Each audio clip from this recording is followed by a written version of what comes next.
Hello and welcome back to the Tracer Franchising Podcast. I'm your host, Josh Emerson, Marine Corps vet and franchise broker. My job is to help you find the best franchises out there, and I do so totally for free. I'm kind of like a recruiter.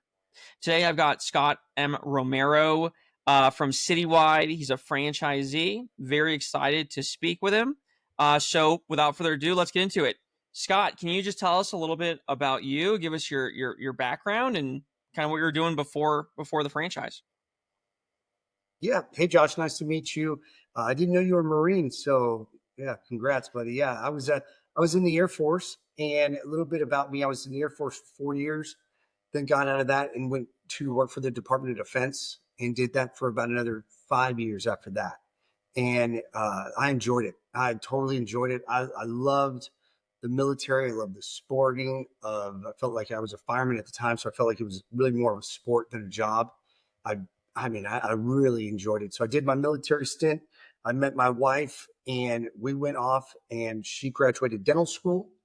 And when I started kind of seeing what the money that she was making and the things that were out there, at that time I was working with the Department of Defense, and that's when I really started getting interested into owning a business.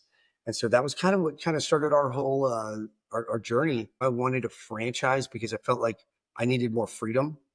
Wanted to have some regulation of what to do, but I also wanted to have the freedom to, go out there and grow our business the way that I'd want to.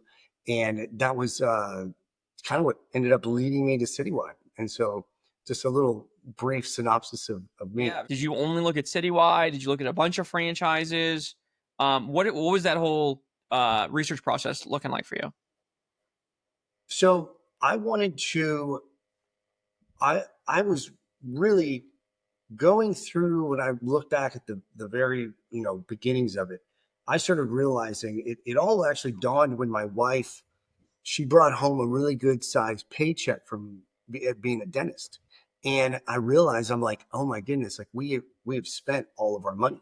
And I really started getting on like a, uh, financial kick. I got all of our finances in order. Started reading every single thing I could put, my mind to. Just reading everything. And then I got to a certain point when I read Robert Kiyosaki's Rich Dad Poor Dad, and I'm like, okay, this is what we have to do. We got to get to the business quadrant. We have to build businesses. So ended up my wife and I purchased a dental practice. And then the same exact time purchased dental practice, ended up purchasing CityWide. But what led me to it was my brother Ryan. He got a book called The Educated Franchisee by Rick Bizio. Josh, have you heard of it? Yeah, I have. I've read that. I've got that book on my bookshelf actually. Yeah. Oh yeah. So I went through with it. I know that I didn't want to own 15, $1 or $2 million companies. I wanted to own something that was one company that was very scalable and very big. And so that's what I only had about 3 options to look at. I went to all of the options. And when I got to CityWide, it was a no-brainer. I mean, I walked into that place, and the people there, it was just it was a no-brainer. I called the other franchises and said, no, I'm not going to move forward. And it was that was really the coolest moment, was when I realized, like, wow, these people here at CityWide, it's, they really do live the mission, vision, and values that Jeff Odo put out. And so then that was it. Got in and started with CityWide, and then just started growing it. And but it was exciting. The process is daunting, especially if you're a new guy that's never done anything like this. There seems like there's so many doors and there's so many avenues and ways that you can go about it. And it can be overwhelming at times, but getting a consultant or a coach like yourself really kind of helps narrow, because you don't know what you don't know. And when you realize, now that I'm in the other side of this, you realize quickly that not all franchises are the same. Yeah. They are not. And you've got to be diligent on what you're wanting. The end results, you have to know exactly what you're wanting to do. And working with guys like you, it'll shave off the biggest mistake if you you could make a really large mistake if you don't do it right. And so, Yep. but yeah, that was kind of the journey of getting it. Very cool. Very cool. So there's like 700 franchises, and I've whittled it down to like 70 with Citywide on it, right? But it's also has to be with the right person. And Citywide says it's a lot of B2B. They're looking for people with B2B sales, but you didn't have that, right? So what kind of drew you besides just the scale, which we'll get into in a little bit, because Citywide is one of the most scalable franchises I think out there. What drew you from like, hey, what made you think that you could be successful in this, right? Like, what was that research process where you say, I could go do what those guys do? I think that it was I felt like I had really good leadership and management that I learned from the Department of Defense. And I felt very competent in bringing a team together. I kind of always, I knew that, if I can't be the rock star salesperson, I've got to go find him. And, I've learned over the time is it's like, if you're somebody that's able to build a team and coach out people, get a really good group of people that are really like-minded, and they're also understanding the mission, the vision, and the values that the organization is going to take. And then you can also hire people that are better than you in all aspects of of your life, And so that's really it. So I didn't have that, you know, that big sales background. But what I've also learned is just because there's people with good sales backgrounds doesn't mean that they can lead a team. Mm-hmm. So you could sell like wildfire and grow it up to a certain point. But if you don't have the brain to figure out that you have to build a team, you can't just rely on you as a salesperson, you're going to go nowhere. So I think it's in some instance, it's a really good thing to have somebody that is not just completely a salesperson. And so that was me. That was not a sales guy, but I've been very fortunate. I've been able to surround myself with some incredible salespeople. Awesome. So you saw that really this needed someone who was a leader and a manager, and that you were confident that you could do that, right? Yeah. So I think the fit is just as important as the franchise, right? It's not just the horse, right? You got to be the right jockey too. Cool. Yeah. And then before we jump into Citywide, one more thing. You mentioned twice, you read a ton of books. What are books that you recommend people who are considering franchising read? As far as the only franchising book I read was Rick Bizio's. But I will say is like really understanding, I think leaning on your coaches and your franchise coaches to kind of help you go through it. But I would say as far as the business books, I think the one that really kind of opened my eyes is I feel like you have to have your house in order first. So I read all of Dave Ramsey's, every single thing that Dave Ramsey had. And I feel like if you don't have your own personal finances in order, and like you really, if once that is set, and if you can't do that, then you don't need to own a business. You need to be able to run your personal finances really well. And then you have to understand is like Robert Kiyosaki's Rich Dad Poor Dad. And I read every one of Robert Kiyosaki's books. And it really did open my mind to the business aspect, because not all of these business models are the same. You could go in there with the mindset of thinking, I'm going to build something very large that one day I'll be able to lead a team and grow it. Well, you may be buying something that's not able to do that. So it's really big on, understanding really what the model and your end goal is. I feel like I laugh at this, but you'll hear people, and I'm sure you've heard it all the time. It's like, well, I don't want to work for anybody. I want to be my own boss. And it's like, that's like the worst thing that you could ever think, because that's not the case. The moment you buy a business, you have like 47,000 more bosses than you ever did before. And your customers are your bosses, your employees are your bosses, and you're working way harder. Yeah. And but yeah, all of those, there's just a million really great audiobooks that are out there too. that I would just, when I would commute back and forth, I would just stick it on and just crush them and just spend a lot of time watching that. Nice.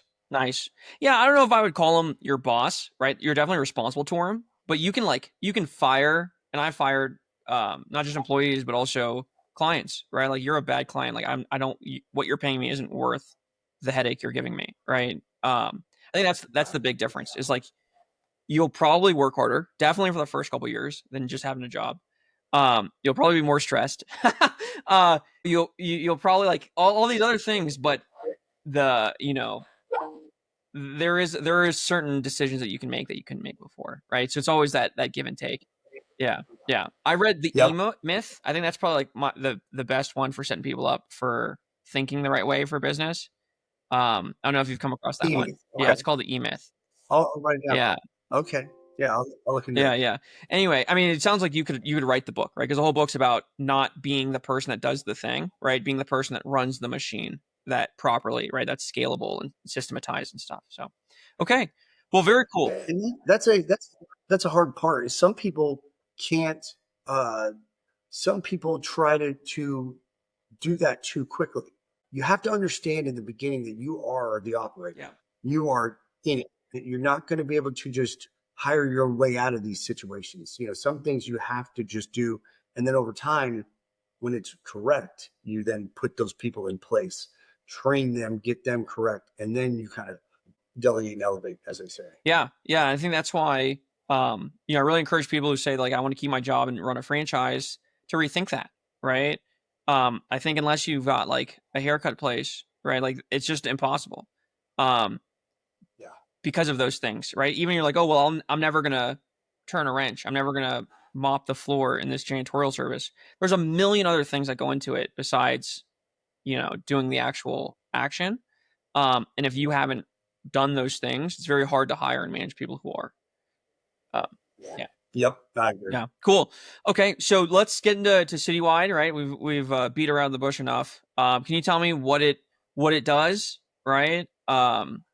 And yeah, like in just a minute or two, just give us an overview of what CityWide does. Yeah, so we're a full building management company in the building maintenance industry. So we do everything from lane and landscaping, handyman work, parking lot repair, HVAC, painting.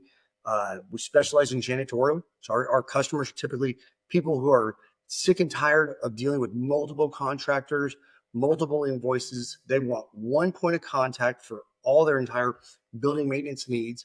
And we come to them and we bring that one point of contact solution for them, where prior to, they used to have to do everything. So they had to make sure that the landscaping was done, go get 3 bids, go bring it in, go get it reviewed. Then they had to, by that time, a toilet broke, they had to get the toilet fixed. Now their janitor didn't show up. And now they also have their actual job that they have to do other than all these extra duties. And the cool thing about it is this: when you sign up with us, you get one point of contact for everything. The building goes on basically on autopilot. And it's an incredible thing. I mean, like there is absolutely nothing like this model in the U.S. It's really incredible, and there's very few franchise or very few models that I looked at that's a win-win-win, where the customer wins because they're not having to deal with all the pain and frustration of everything that they were doing prior to. They're not having to pay an exorbitant amount more to utilize us, so the customer wins. The contractors win because they're able to get the amount of jobs that they were doing prior to, increase tenfold. That we can bring them so much business. They're not having to worry about the invoicing. They're not having to worry about all of the things that goes along with running their company. They're doing what they do best, and that's performing the work. So if they're performing the work, then they get off. Once they get that job done, they move right on to the next one for us, and then move right on to the next one. They don't have to worry about the customer satisfaction, and then we get to do what we do best, which is make sales and management. We get to make the customers happy, take care of the customers, have great customer service, and then make sure that the contractors are doing a really good job. And that's what's really neat about the model, is that everybody wins in this model. And that's like the really neat part about it. Yeah. And that's something that like it just seems so complicated. I was surprised that a franchise could do it, right? Where it's everything. It's like if it affects this, and I where was I when I first heard about it? I think I was in Dallas, and they're like, you see that building, you see that building, and they're pointing at like skyscrapers. I was like, holy Yeah. cow, that's crazy. So can you Yeah. talk a little bit about like what does a team look like that's necessary to manage this? What's the software look like? Like how are you running such a diverse business? Where as a person that didn't come from a business background. Yeah, so it would seem like it'd be it is. So what's really neat about it is this, and I feel like that the Odo family did a very good job of setting up the company with the frame and chassis of it to be a $4 to $5 billion company, and but yet also do the things that are set to be able to scale it that big, but then also be able to tailor it down to the guy who's just starting and doing $0 revenue. It's as a franchisor, they're in a really precarious little position because they've got to tend to the guys who are doing $20 to $30 million a year, and take care of them and help them keep continuing to scale. But then also helping out the little guys who aren't even doing $1 million yet. And so they do a really good job, I believe, in the training of really giving you piece by piece what you need in the beginning. They're not filling your head with stuff that you have to worry about when you're 10 million bucks. It's like you don't have to worry about that. Like, here, step one, do this, and this, and this is what your first year is going to look like. And I think they do a really good job of that. And so that you're only worried about the softwares, the things that that you have to use to run your business at that level. And then as you grow, what's kind of cool is they kind of mentor you along and say, hey, listen, you're at this mile marker, and you're going to be going to this mile marker soon. And so here's the things that you're going to come up with, or problems that you might have. Here's what we've seen that has worked really well. And it's a really neat system, because I could totally understand when you're saying like, how could it almost would seem like too much, and it's really not. It's they broke it down into just easy, understandable, bite-sized pieces, and that's the really cool thing. Because we would be working, and let's say Q3 of 2020 or something, I would hit this new revenue goal, and I would look at our little sheet and be like, okay, I've got to hire this person. And then I'd be like, what is that person? And then I would go and they'd talk to the franchise, and they say, okay, so this is what you need for this person, and this is how they're going to help you scale. And then they kind of mentor you along, but like, you don't have to worry about that until you're moving up the ladder. And they got really neat, uh, revenue points. That once you hit this revenue, now we're going to get this position, and it really just kind of is a awesome little roadmap to follow. That's great. Yeah, that's really cool. So let's go even deeper in that because I really like that. Right. Let's talk about what year did you start? I started in 2017. Okay. Wow. So like 8 years. So Scott, 2017, just signed the franchise agreement. Like, talk us through, the first few months. Like, what did that look like? And then, whatever your big changes in the business, right? Like, it just kind of take us through that timeline. Yeah, so that was that's just that's a strange time. Any of your viewers that have I had a great DoD job. I was going to be retired at 50. I was financially set. I'd have followed my path. I'd have been done at 50 years old. And there it was. I'll never forget when anybody that's worked in the DoD knows how difficult it is to get those permanent jobs. And I was a GS9 at a young age, and I turned in the resignation and did the paperwork. And I realized, like, at that point, it was like, okay, I'd already signed everything. I knew I was getting ready to go to training in Kansas that next week. And so I'll never forget, I pulled out of the base for the last time. and it was kind of, eerie feeling, but it was also really exciting. So then I go and I get set up. I know I'm going to Kansas that week, get everything set, and I go to training for Kansas, and it's changed. It's gotten so much better every year. It just seems to get better and better. The training does. But when I went there, it was about 2 weeks straight, and I mean, it is detailed out to the hour. I'm Wow. to the hour of exactly what you're going to do. And then what I loved the best was, I'm a ex-military guy, so I really liked checklists. I like having a plan of something like, hey, day one, like you're going to do this, and then day two, you're doing this, and it was broken out when I was doing it to the day of like, when you leave here, like this is what you're doing. And it was great. I like, I really did feel very confident from the beginning of like knowing, okay, just looking at this at a high level overview, I know what the next month, 2 months, 3 months, and then the first 18 months is going to look like. I got a pretty good Nice. idea of it. So then it was cool to see it from a high level overview and then be able to then execute. Because like if you try and start your own company from scratch, you can do it and you do a great job. I'm sure everybody could, but you're shaving off. Here's a funny stat. Okay. So citywide, it took them, I might get this a little wrong, but I believe it's this.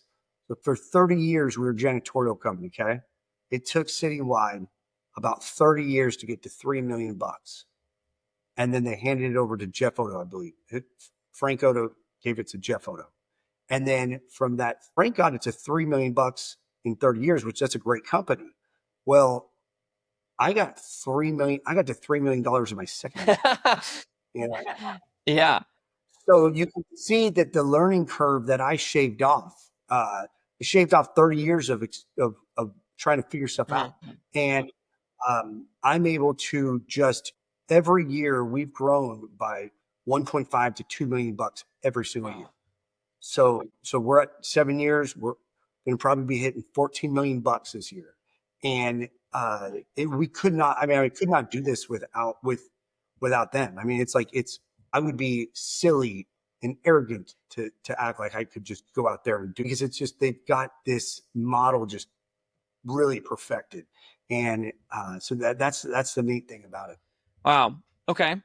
So it sounds like, and I think that's the biggest part, right? Is when there's questions in your schedule, is like, what do I do with this? Right. So a really good franchise, it should be just like that. Like I know exactly what I'm trying to accomplish. I know when I'm trying to accomplish it.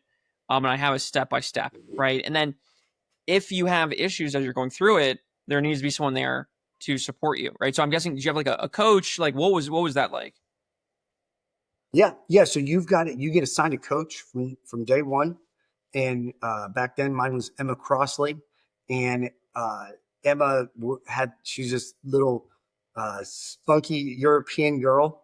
And she would every day get on to me and say, all right, hey, listen, we've got to do this, this, and this. And where you at with this? And she was kind of coaching me along. And she did the training, we came back, they came out with me. And then they really kind of ran us through everything that we have to be doing. And by the time that her and then Russ and everybody kind of got us set up here in Memphis, we did our grand opening. They were here for that.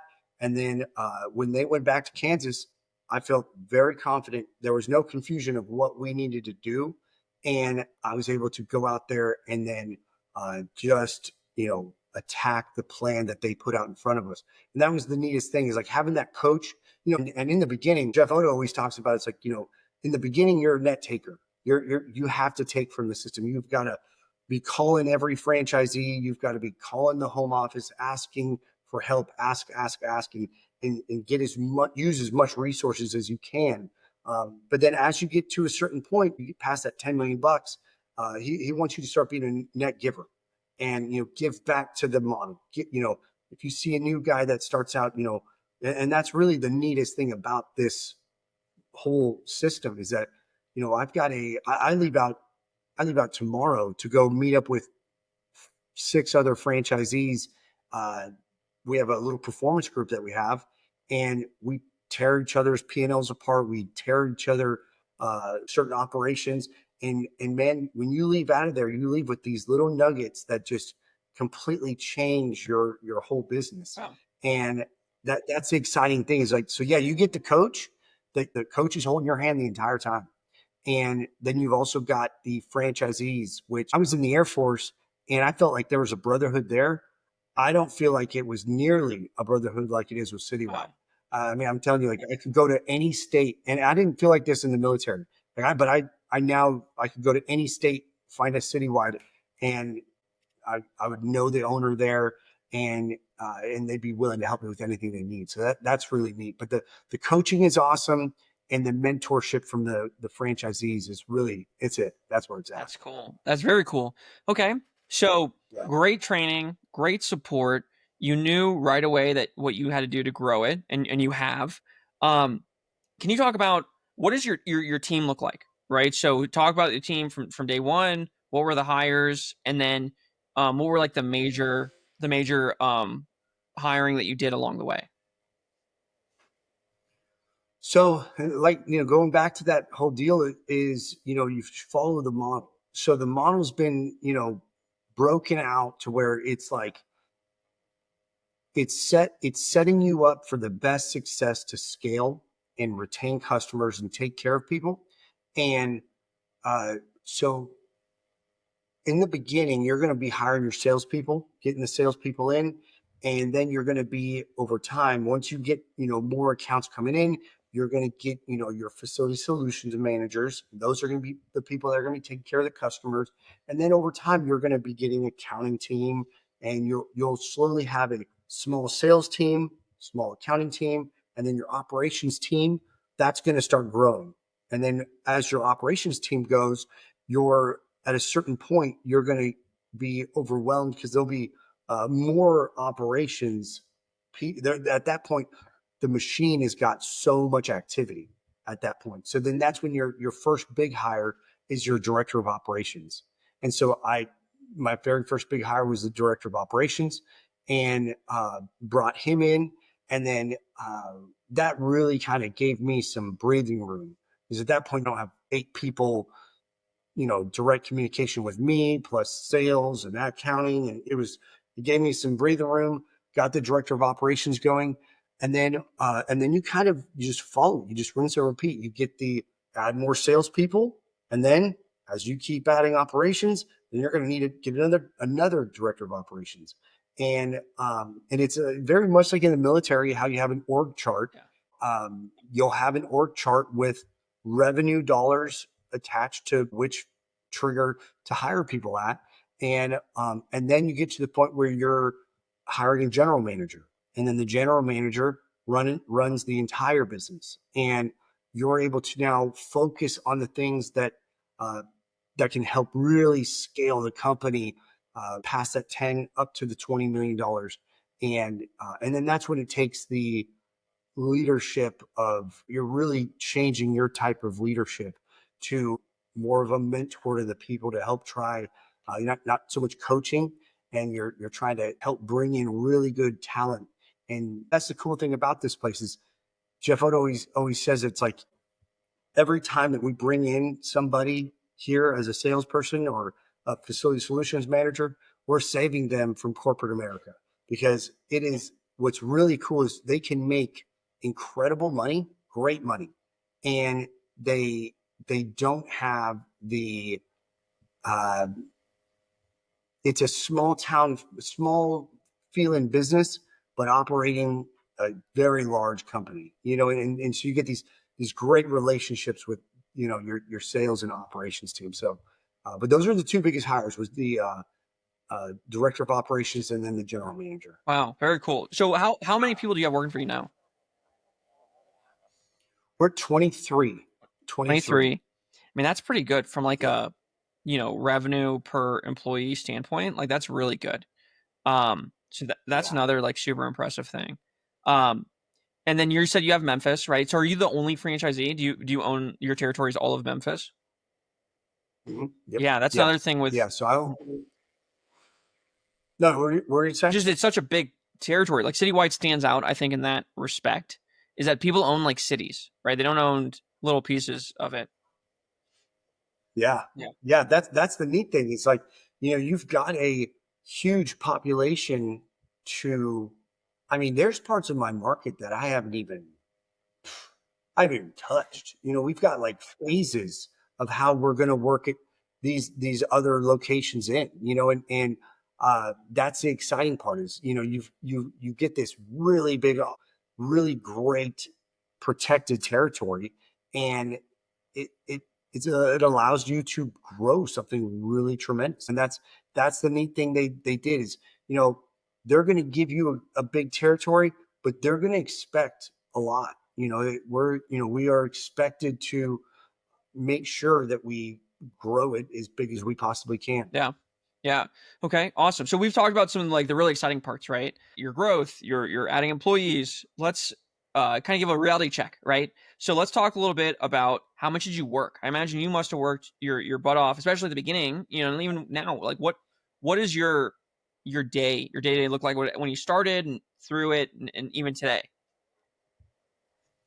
So yeah, so when we first started, I mean, the way I view it is the same way that, I'm sure everybody else has heard it from Elon Musk. It's like when when you start in the beginning, I mean, your mindset has to be it's a startup. You're a startup company. I slept in my office for the first while. And the reason I did it was that, I didn't want to piddle around and get something to break even in 2 years, 3 years. I wanted to get there quick. I wanted to grow it fast. And so I'm probably the worst person to ask about it because mine was kind of skewed. Like I was working 60, 70-hour work weeks in the beginning. And it was because that's what I wanted to do. I wanted to get there. I wanted to grow it fast. I didn't want to just do Monday to Friday, 8 to 5. And there's another thing he says. It's like if you're working on the weekends, you're basically on the field when other players are off. And so I felt like the weekends when you could do admin items, working on the weekends, hitting admin items, and then Monday through Friday, that's when you're able to really get in there and get as much as you can. Uh, that was it. I mean, that's what we did. I had this amazing sales executive that started it with me, and she's fantastic. Her work ethic was 10 times. I couldn't even keep up with her after a few years. Like I did it for like 2 years, and then after I couldn't keep up. She just kept that pace and just kept rocking and rolling. And but now you know, my I work Monday through Friday, 8 to 5, but it's because I choose to. I think that,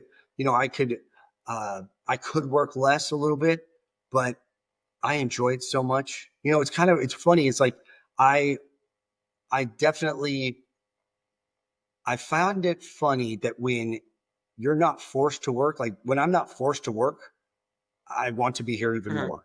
And it's really weird. It's like I would think that it'd be the opposite, and I would just come in once a week or something. But that's not the case. I enjoy it. I'm here all the time. I like to be here, and it's really neat is having the ability to make those decisions. I really enjoy being able to plan out my calendar. When I worked for the military, and I'm sure you remember the same, is I didn't know if I was going to be home for Christmas. I didn't know if I was going to be, if I couldn't plan a vacation out 4 months in advance. I just can't do it. And I really enjoy being able to, like, I know right now where I'll be in October 10th through the 19th. I know when I'll be in where I'll be for Christmas. I know all of these things because I'm in charge of it, and so I plan out my calendar. But as far as the amount of working, you know, it's definitely a nice thing to be able to work as much and as little as I want. And that's a cool feeling. It's, not to bring it up, but Odo, again, he has this saying that I love. It's, I might say it wrong, but it's like, we receive the results that we earn. I think something like that, but it's true. If I want to work a little bit, and then don't expect the world over here, but if you put in the work, you can get great results. And so that's the neat thing. Yeah. Yeah. So this is definitely, I think, one of the things that drew me to owning a business, right, from the military is like no matter how hard or like your efforts are going to be seen obviously in the results, right? Like you don't get paid more in the Yeah. military. You don't get, you know, most of the time you don't even get recognized, right? It's just like you're doing it because you want to. But with this, like if you want to go the extra mile, like you'll see those, you'll be able to reap those, what you sow there. Mhm. So I think that's really cool. Yeah. And every Yeah. every like top franchise, every like really high performing business owner, they all tell me the same thing. They'll go, I could work less, but I just love it. I think that goes to show like the right owner is the person um who's not gonna just like whose goal isn't to like, oh yeah, I want to build a business in 2 years and then go sit on the beach for the next 10 years. Like that's not the right personality. The people who Right. like being productive and who like creating value in the world are the people who are going to do the best. Yeah. Um, Yep. yeah. Yep. Okay. And I, then I, could you give us like, I totally agree. go Yeah. ahead. Oh, sorry. No, I totally agree with you on that because there's I will hear on the franchise calls sometimes that people say, oh, I'm just gonna uh, grow this and then just back out and kind of let it run itself. And it's like, that is the worst mindset though. Even, the reason it's the worst mindset is that you're having you have a finite mindset. You're just thinking like, oh, just rock it out for a few years. And you need that, like that infinite, like, I want something that I'm going to grow that I could pass down to my kids. I want something that is fulfilling and that I'll enjoy. Because, and here's the thing is like, not everything's going to be great. Like there's is brutal, hard times when you're not making any money and you lost 60 grand this month and all your employees are horrible and you haven't, slept and your customers aren't happy. And those are not fun, and for the people who have the mindset that they don't have a strong mindset for a long haul, yeah, that's going to wear on them quick. Yeah. And it's very challenging, the ups and downs that you're going to go through. You have to have the mindset that you're just going to push straight through it and have the grit to get it done because, you know, you'll get those days. There's times that, man, it's like we'll be at the beach and the whole office is humming. Like I can just see all the activity at the office going on and I'm not up there. And that's a fun feeling. Yeah. That's a cool feeling. Yeah.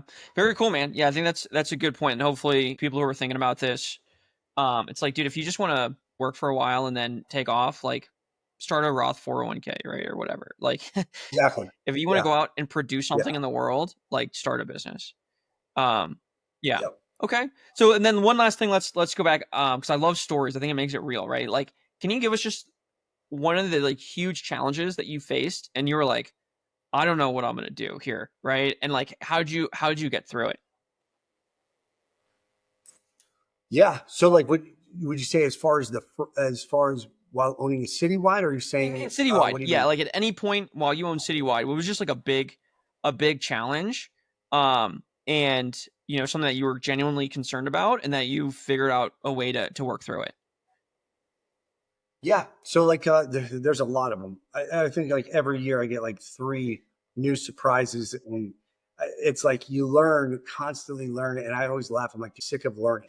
I'm almost sick and tired of learning because every time I'm learning, it's some expensive mistake or something that I've done. And but when we first started out, we got a really sizable job. It was a really large job for me at the time, and we did it, and we messed up the job.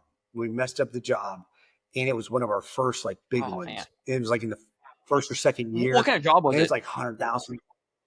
What Was kind of that? job was it? It was a line striping for a warehouse. Uh, We would stripe the line. And what was funny is turned out beautiful, looked amazing. Then the general manager called me over. He said, "Hey, come look at this." He grabs the pallet and he sees like, you look at this is not the same size. The pallet was bigger than the lines. We were 3 inches off. And this is a 500 square foot warehouse that we had painted the entire thing. And I was like, oh my goodness. And I had, this is a big job. I had no idea what I was going to do to, we're going to grind up all the paint. And luckily, the cool thing is, the Citywide's been there, done that. They, was not the first person to go through anything like that. And so they came up with awesome ways that we were able to figure this out and not completely lose a customer or lose a contractor, and to make it right. And that's the cool thing is like in our industry, it's not like if like that, like when something happens, it's going to happen, but when it does, how do we respond? And that's what kind of makes separate, Citywide separate. It's, when I'm doing landscaping, handyman work, parking lot repair, HVAC with a customer, and they want to have their parking lot redone, well, who's in their best interest to make sure it goes really, really well? It's mine. Yeah. I've got all of this other business with them. So I can't afford something to go wrong. And if it does, I can't afford to not respond accordingly and take care of them. And, and so that's a really neat thing for the customers, because they won't even get mad. They'll be like, I know you guys will take care of it, and they'll move on. But, I think that was one of the big ones in the beginning that I remember, because I remember I was getting ready, my wife and I, she was getting ready to leave to go to an ELO concert with her parents. And I was going to go with her. I was like, it was on a Friday, and I'm like, I can't, this job just went, it did not go well. And so I had, made that phone call to my coach at the time. And he's like, oh, don't sweat it. We'll get this figured out. And we were able to get everything navigated. But that's the thing. If I didn't have the franchise model to help me, there'd be no way that I could have come up with the plan that was put together and like that, Yeah. So it was great. Very cool, man. Very cool. Yeah, I guess that's not, I didn't even like think about like line striping or like, cause to me it's like window washing, cutting the grass. So how do you mess those up? But like with that, you could definitely mess it up. So it's cool that the franchise was there. Yeah. It was great. That's where there's so many experts that are in that place that knew exactly what to do. And so it worked out awesome, because there's a lot of jobs that we do. I mean, we do restorations, we do everything. And having those people to lean on that's what's key. That is the key right there. Yeah. Did you start by just offering one or two things, or do you start from the get-go and you're like, hey, just give us everything?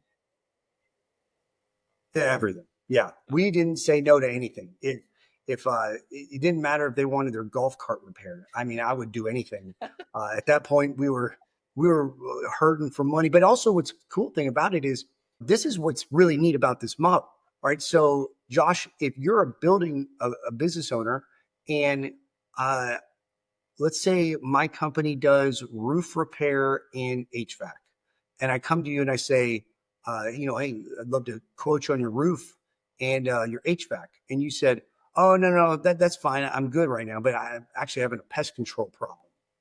Well, you can't help me. Yeah. But so that's the cool thing about our business is it's not about us. Like, I don't care. If I have if I have a whole bunch of assets tied up in roofing, do you know what I'm going to push? I'm going to push roofing. And that's my thing, right? But you as a customer, you don't need that. So what's cool is we just save time and solve problems. So whatever your problem is it pest control? Boom, we'll take care of that. And then, next week it is janitorial. Boom, let's take care of that too. And we just slowly take care of all these things. And that's the cool thing about it is there's opportunity on every corner. Like every company, every building, they need us. Now, like that's where we fit in perfectly.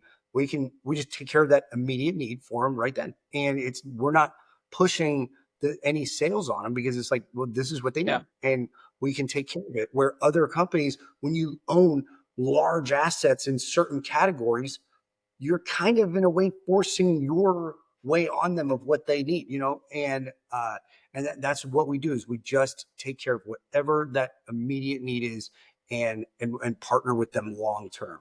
Yeah, that makes a lot of sense. And like, the other thing I was thinking about too is I always think about this with franchising is like, could someone just go do this on their own, right? And hearing the training, I think the real, like, if you were a real go-getter, right, you could say, I'll do whatever, and you just call up a subcontractor and get it done. But I think with this is like, there's a really big difference between running a $500,000 business and running a $15 million business, right? And like most Right. people will get so weeded, like down in the weeds, they'll never figure out who should I hire next? Like, when should I hire them? How do I vet them? How do I look at the books to know if it's the right thing to do? Right? Like, and so like you can always, I don't know. I think anyone with enough oomph can go out there and get a business going to this, but to get it to anywhere close to where you are, take some real business acumen, right? And it's not like these are most people didn't go to Harvard MBA school, right? Like, most people are just Yep. they're just regular guys, and I don't think it's something that you could figure out unless you had this huge system behind you who's already figured it out and is just kind of like walking you through it. That's really cool. That's really cool. Like $14 million is a lot of. That's a big business. It's a really big business. Well, thank you. Thank you. We're super proud of it. And I mean this when I say it's like I know for a fact I couldn't have done what I'm doing.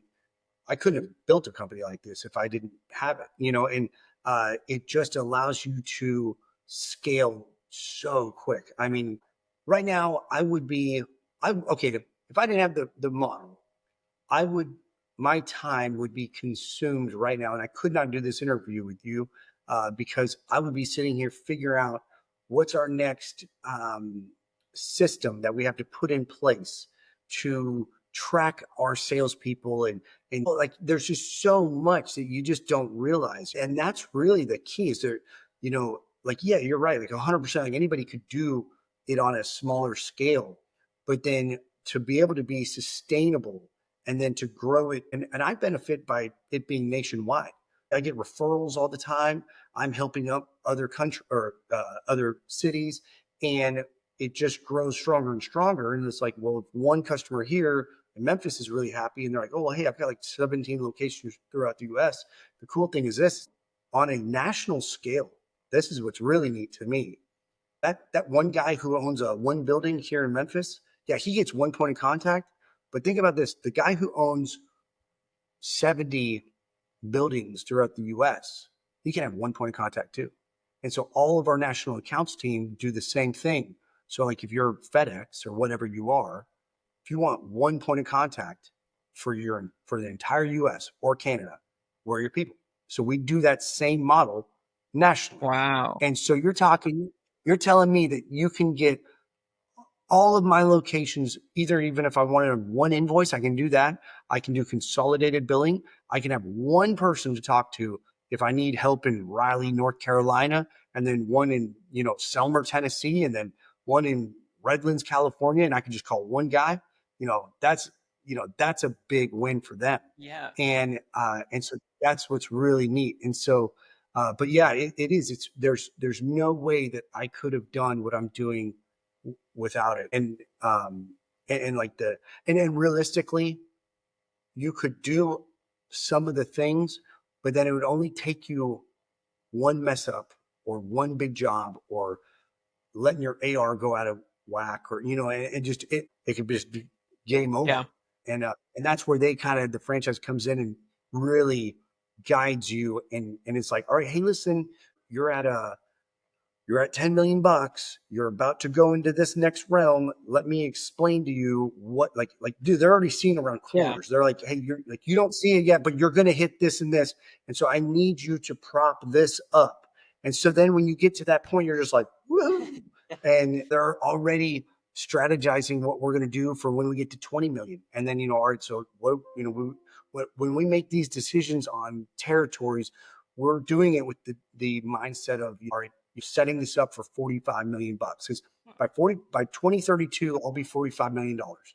And that'll be a debt-free $45 million company. It'll be awesome. It'll be great. Yeah, that's insane. That's like, and just to say like there's a path to do this is just like unbelievable. What is your average like AR time? I think that's something else I want to like. Are people paying you in 30 days? They're paying you in 60 days? The model is that we get it in net 10. Oh, so that's the model standard. But I'm probably the worst person to ask that. The reason is this: I focus a lot. We focus a lot on national customers. National customers are going to say, yeah, come do business with Pepsi. But by the way, I'll let you for net 90 or net Yeah. 120. And so you have to accept that little trade-off, because we do so much big business with these bigger customers. So they have way longer payment terms, but that's also self-inflicted. Like, that's not a standard citywide model. Yeah. But mine is really like 45 days. So like when I look at the average of when I take all of them, it's 45 days. But am I going to turn down a $100,000 monthly account that's net 90? No. Yeah. And what's cool is this: the contractors that we have, the contractors that we use, they would never, in their, not saying never, but like, they would have a very hard time to float that. We pay our contractors on a specific schedule. Yeah. And so if I go 6 months with a customer that's a really good customer, but let's say 4-6 months or something, they couldn't pay. Our contractors have no idea. Yeah. They have no idea Wow. that that's happening. And so that's the benefit for them. That's the trade-off for them. And but yeah, ours is mine's net 45, but I'm on probably the worst end of the spectrum. I bet there's a lot of citywide guys that are 10, 15 days on average. They're getting their money fast. Okay. Yeah. The reason I do that is a lot of times people don't even realize that, like, because in your normal life, if you want something, you go to the register and you pay for it, right? And so when you have these B2B businesses, it's not uncommon. I assumed everyone was at 45 days. Just know what I know about like this in general. But like very few people can wrap their heads around that, and they start this business and all of a sudden they don't have any money, even though they just did a bunch of jobs because they just paid all their contractors. And it's like, guess what? You just signed for another job and your contractor needs to get paid before you do, right? And then boom, the business is gone, right? And so Citywide, I'm sure, has the financial whatever it is in place to help you decide, like, can I take on this $100,000 a month thing with Pepsi, knowing that I'm not going to get paid for 90 days? And like, what does that do to my books? And what are things I need to be worried about? And that's just such an advanced, like a method of thinking that most people, again, would never be able to do this without someone like Citywide behind them. Oh, you're absolutely right. Our software that we have it's incredible. I mean, our books are awesome. Yeah. I mean, like our projections of like are eerily accurate of what we're going to be doing. And it's awesome because when you set it, that's why I was saying is like they set up the chassis for this thing to be, $4 or $5 billion, which we will be. And, and it's got everything set for it. And so when you follow it and just do the systems, I couldn't afford the systems. I couldn't even afford a little portion of the systems that we have if I just tried to do it myself.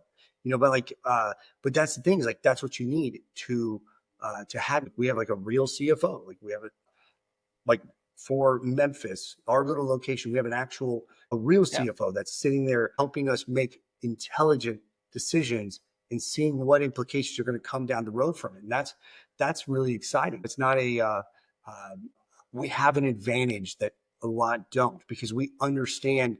And I think some businesses get confused on what they are. They get confused. That's like, I believe that Odos are not confused that we are in business.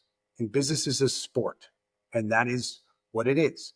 And if you do really good business, then the product and things are almost an afterthought in a sense. You can have a great product and have great things, but if you don't have the business acumen to really pull these things off, like, I don't know much about their family, but like it's incredible. That family, look them up or call me after now. Like they are they're incredible what they've done in just a few generations. Wow. And the business background that they have and what they've done, it's incredible. And to be able to be a part of that, these guys they are still working tirelessly.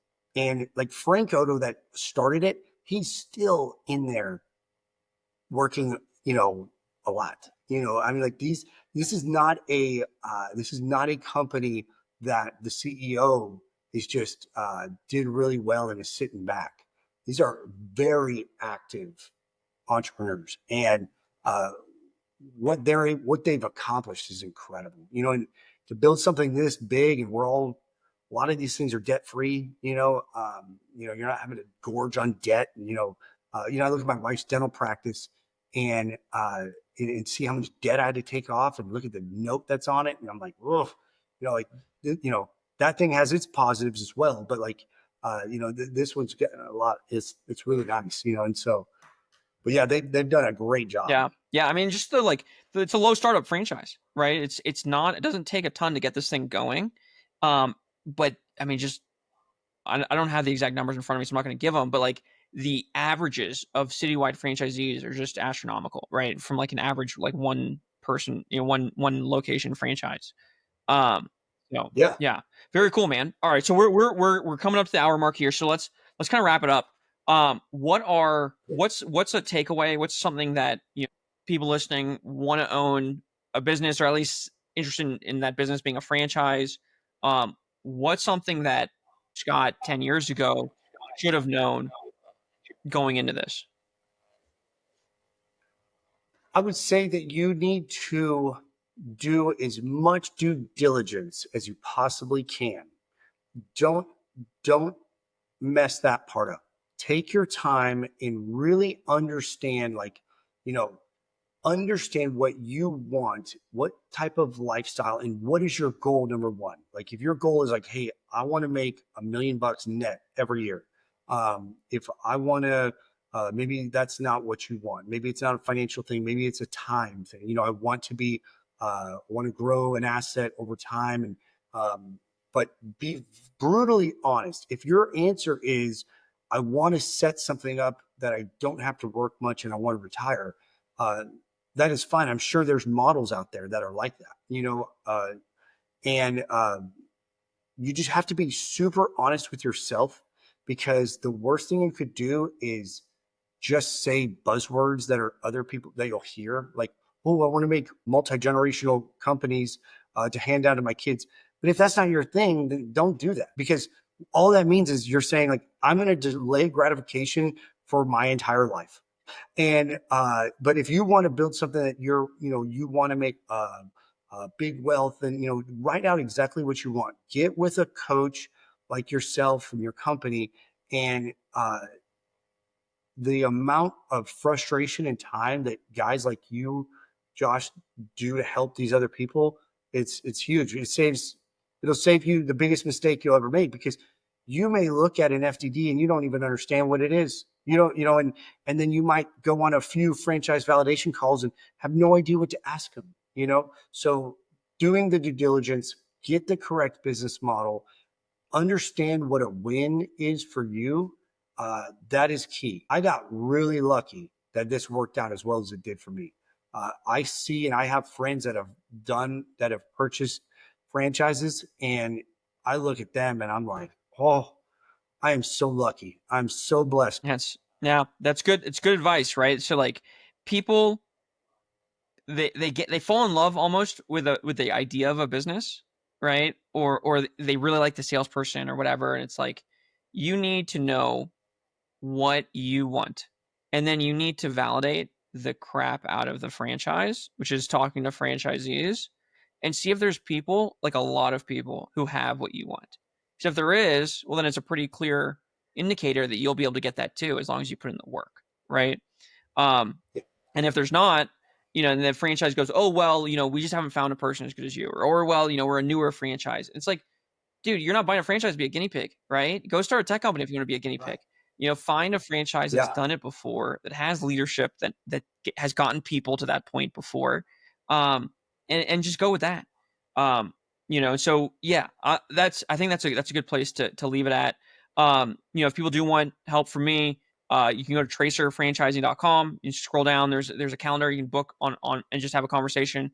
And if you don't want to talk to me, right, like, you can literally get the entire way that I dissect these franchises, how I cut up the FDD into 4 areas, the questions to ask to franchisees, to franchisors, how to build financial models, like all of that's on my app. You can go to the website, app.tracerfranchising.com, and you can have it, right? But no one's going to match you. I have an 80+ question survey, and I use that to match people. And a lot of that is about your goals and what you want to do and what you're good at and stuff, right? And I use that to match you to the franchises I've done research on. So, all right, I'll leave it there. Scott, this was a really good conversation. I know I've learned a lot. My hopefully the people who are listening have learned a lot. And yeah, I can't thank you enough for taking time to speak with me today. Well, thank you so much, Josh. I appreciate you, buddy, and congratulations on all that you guys are doing. And it's a very important job that what you do, because there's so many decisions out there that people just, they make the wrong one, they're stuck with it. And I feel that getting coaches like you guys is a game changer. It's a game changer, and so we're all lucky to have people like you, buddy. And I appreciate it. Thank you. All right, thanks, Josh.